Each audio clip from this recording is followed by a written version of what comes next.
সেগুলো দিয়ে দিচ্ছি।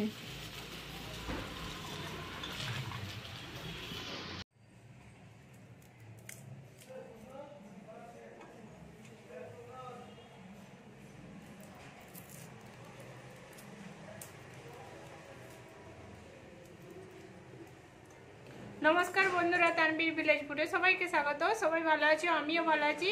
आज के आपनारा आमार पुरो सदस्यदेर काछे आमि क्षमा चाइछि। केन एई जन्यई क्षमाटा चाइछि, कमेंट कोनो आमार सदस्य जे परिवारेर बंधुगुलो आछे तादेर दिके आमि कमेंट करते पारछि ना।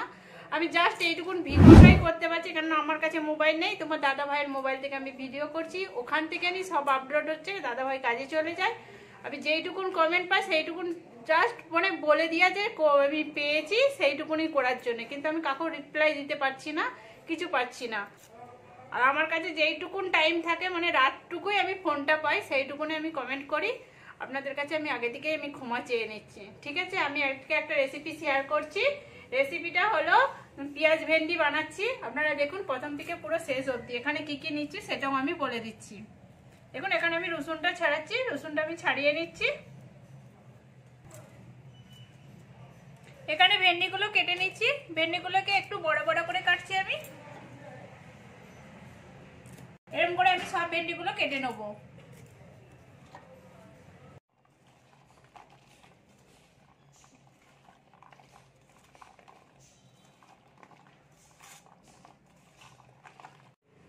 এখানে আমি ভেন্ডিগুলো কেটেছি লম্বা করে, আর পেঁয়াজগুলোকে দেখুন আমি খোলা ছাড়িয়ে নিয়েছি পুরো একটা একটা করে। এই দেখুন আমার পুরো সব এক একটা করে হয়ে গেছে। আর আলুটাও আমি কেটেছি, এরকম ছোট ছোট করে আলুগুলোকে কেটেছি।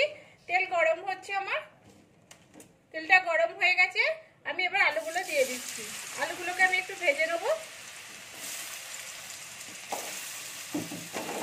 আলুটার মধ্যে আমি একটু নুন আর একটু হলদি দেব। এরকম হলদি দিয়ে দিচ্ছি আর একটু নুন দিয়ে দিচ্ছি, দিয়ে এটাকে আমি একটু ভেজে নেব। এই দেখুন আমি ভেজে দিচ্ছি। এইটাকে আমি তেলেতে এমন ভাবে ভাজবো এটা সিদ্ধ হয়ে যাবে। একটু ঢাকা দিয়ে দিচ্ছি আমি এর মধ্যে। এই দেখুন আমি ঢাকা দিয়ে দিচ্ছি।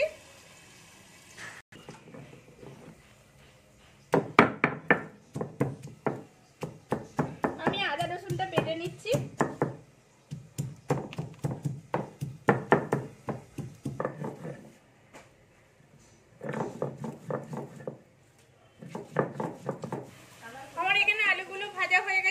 আলুটা আমার সিদ্ধ হয়ে গেছে, আমি এবারে তুলে নিচ্ছি এটাকে।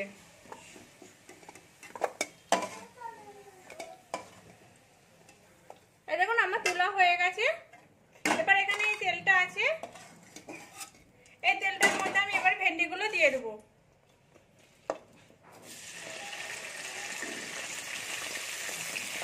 এই দেখুন ভেন্ডিগুলো আমি দিয়ে দিচ্ছি। ভেন্ডিগুলো একটু সামান্য আমি নুন দেবো, নুন দিয়ে আমি ভেজে নেবো এইগুলোকে। আর একটু ঢাকা দিয়ে দিচ্ছি, ঢাকা দিয়ে দিলে তাড়াতাড়ি ভাজা হয়ে যাবে। আমার এখানে ভেন্ডিগুলো ভাজা হয়ে গেছে, আধ ভাজা হয়ে গেছে। এবার আমি পেঁয়াজগুলো দিয়ে দিচ্ছি। পেঁয়াজগুলো যেগুলো খোলা ছাড়িয়ে রেখেছিলাম সেগুলো দিয়ে দিচ্ছি।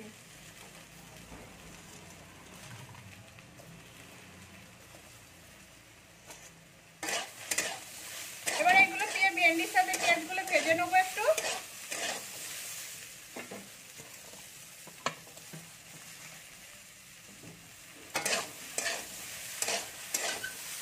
ভেন্ডিটা যতটা আছে ভাজা হয়ে যাবে পুরোপুরি, আর পেঁয়াজটাও আধ ভাজা হয়ে যাবে। আমি পেঁয়াজটাকে একটু ভেজে নিচ্ছি। এখানে ভেন্ডি আর আমার পেঁয়াজটা ভাজা হয়ে গেছে, এবার আমি নামিয়ে নিচ্ছি।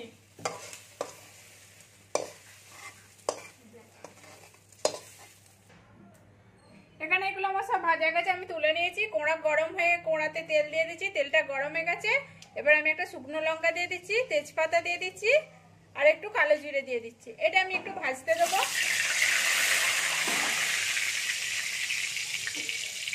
ভাজা হয়ে গেলে এর একটা সেন্ট আসবে, তখনই জানবে যে ভাজা হয়ে গেছে। আমার ভাজা হয়ে গেছে। আমি এবার কুচানো যে ছোট ছোট কুচিয়ে রেখেছিলাম পেঁয়াজগুলো সেগুলো আমি দিয়ে দিচ্ছি। পেঁয়াজটাকে আমি একটু ভেজে নেবো। এখানে আমার পেঁয়াজটা ভাজা হয়ে গেছে। এবার আমি আদা রসুন বাটাটা দিয়ে দিচ্ছি। আদা রসুনটা 1 চামচের মতো রয়েছে, এটাকে আমি একটু ভেজে নেবো।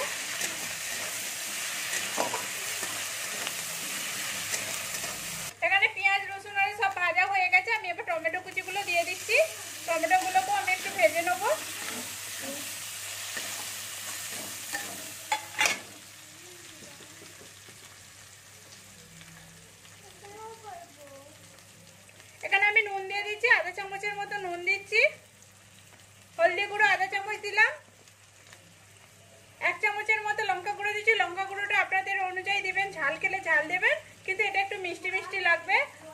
আধা চামচ ধনে পাউডার দিলাম, আধা চামচ জিরে পাউডার দিলাম। এটাকে আমি ভালো করে কষে নিচ্ছি একটু।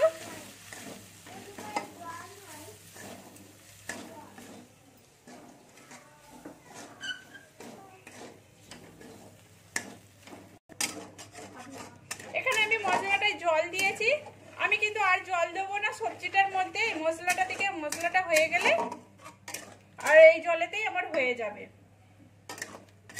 আমার মশলাটা পুরো হয়ে গেছে, মশলাটা থেকে কত সুন্দর তেল ছেড়েছে আর কালারটাও কত সুন্দর আসছে। আমি কিন্তু টমেটোগুলোকে গালিনি, আমি আগেই বলে দিচ্ছি। এই দেখুন টমেটোগুলো আমার গোটা গোটা রয়েছে। আমি এবারে যে ভেজে রেখেছিলাম ভেন্ডি, পেঁয়াজ, আলু সব একসঙ্গে আমি তুলে দিচ্ছি এর মধ্যে। এই মশলাটার সাথে আমি একটু কষে নেব।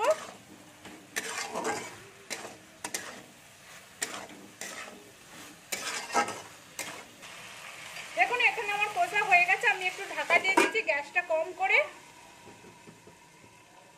5 মিনিটের মতো আমি রেখে দেবো। আমার 5 মিনিট হয়ে গেছে। এই দেখুন মশলা থেকে কেমন তেল ছাড়ছে আস্তে আস্তে। পুরো সবজির মশলা, সবজি থেকে পুরো তেলটা আলাদা হয়ে গেছে। আর এর মধ্যে আমি আরেকটা জিনিস দেবো, সেটা নামানোর পরে দেবো। এই দেখুন আমার এটা হয়ে গেছে, আমি গ্যাস বন্ধ করে দিচ্ছি পুরো। এবার আস্তে আস্তে আমি নামিয়ে নিচ্ছি।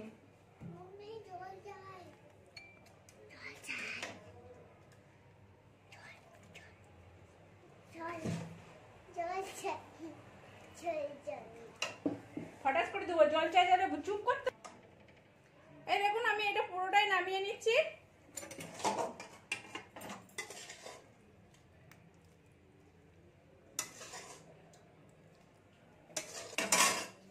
এখানে পুরো নামানো হয়ে গেছে। আমি বলেছি উপরে আরেকটা জিনিস দেবো নামানোর পরে। দেখুন এর উপর থেকে আমি পোস্তটা ছড়িয়ে দিচ্ছি। এই পোস্তটা উপর থেকে দিলে খুব সুন্দর লাগবে, কেন গোটা গোটা পেঁয়াজ রয়েছে।